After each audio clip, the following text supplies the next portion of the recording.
જુઓ આવો મસ્ત મજાનો પ્રશ્ન હતો. આપણે સાહેબ મેં તમને કીધેલું કે સાહેબ જ્યારે જ્યારે આવા દિશાંતરના પ્રશ્નો આવે, બરાબર, અંતરવાળા દાખલા આવે, પાયથાગોરસ વાળા દાખલા આવે, તો એક જ ટ્રીક સાહેબ, ઉત્તર પેલા હું લખી દેવાનું, દિશાઓ લખવાની. ઉત્તર ઉત્તરથી જમણે ચાલો એટલે પૂર્વ, પૂર્વથી જમણે ચાલો એટલે દક્ષિણ, દક્ષિણથી જમણે ચાલો એટલે પશ્ચિમ. આવું આખા ગામને લખતા આવડે સાહેબ. હા કે ના? તો કે હા.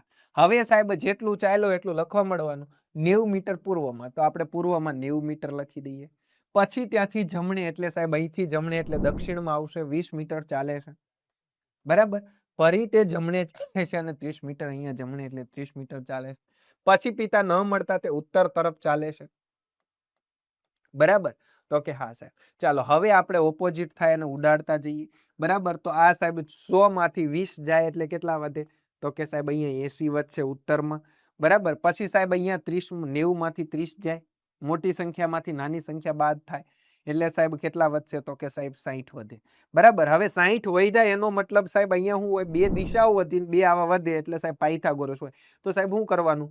આનો તમારે સ્ક્વેર અથવા તો ત્રિપુટી આવડતી હોય, આ 80, 60 અને 100, 100 ની ત્રિપુટી એટલે જવાબ આવે સાહેબ 100, બરાબર. અથવા મીંડું ઘડીક ભૂલી જાઓ, 8, 6 અને 10 ની ત્રિપુટી છે સાહેબ, 8, 6, 10 અથવા 80, 60 અને 100. તો જવાબ શું આવે મિત્રો? 100 મીટર આવશે, બરાબર. તો જવાબ શું આવશે મિત્રો?